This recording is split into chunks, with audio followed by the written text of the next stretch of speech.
నేను టీవీఎస్సీ జేఏసీ కో-కన్వీనర్గా ఉన్నాను. ఈరోజు టీవీఎస్సీ జేఏసీ ఆధ్వర్యంలో మేము ఈ యొక్క ప్రభుత్వాన్ని కానీ యాజమాన్యాన్ని కానీ మేము కోరుకునేది ఒకటే, ఆర్టిజన్లను అందరినీ కూడా రెగ్యులర్ పోస్టులో కన్వర్షన్ చేయాలి.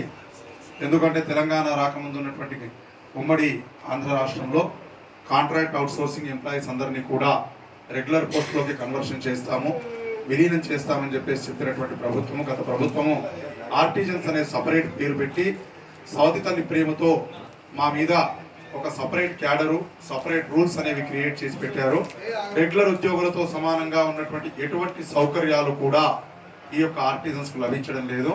దీన్ని గుర్తించినటువంటి అప్పటి ప్రతిపక్ష నాయకులు, ప్రస్తుతం ఉన్నటువంటి మన ముఖ్యమంత్రి వర్యులు పాదయాత్రలో కానీ మిగతా మంత్రులు కానీ మా ప్రభుత్వం అధికారంలోకి వచ్చిన తదుపరి ఈ యొక్క ఆర్టిజన్స్ అందరినీ కూడా రెగ్యులర్ పోస్టులో కన్వర్షన్ చేస్తామని చెప్పారు. కాబట్టి వారు ఇచ్చినటువంటి హామీ మేరకు ఈ యొక్క విద్యుత్ సంస్థల్లో పనిచేస్తున్నటువంటి ఆర్టిజన్స్ అందరినీ కూడా కన్వర్షన్ చేయాలని చెప్పేసి మేము డిపార్ట్మెంట్ని అదేవిధంగా ప్రభుత్వాన్ని కూడా కోరుతున్నాము. దయచేసి ఈ యొక్క న్యాయమైనటువంటి డిమాండ్ ఇది మీరు ఇంతకుముందు ఇచ్చినటువంటి హామీనే. కాబట్టి మీరు మిగతా అన్ని ప్రభుత్వ విభాగాల్లో ఉన్నటువంటి ఉద్యోగులకు కానివ్వండి, ప్రజలకు కానీ ఇచ్చినటువంటి హామీని ఏ విధంగా అయితే నెరవేరుస్తున్నారో అదేవిధంగా ఈ యొక్క విద్యుత్ సంస్థల్లో పనిచేస్తున్నటువంటి ప్రస్తుతం 20,000 మంది ఆర్టిజన్లందరినీ కూడా రెగ్యులర్ పోస్టులో కన్వర్షన్ చేయాలి.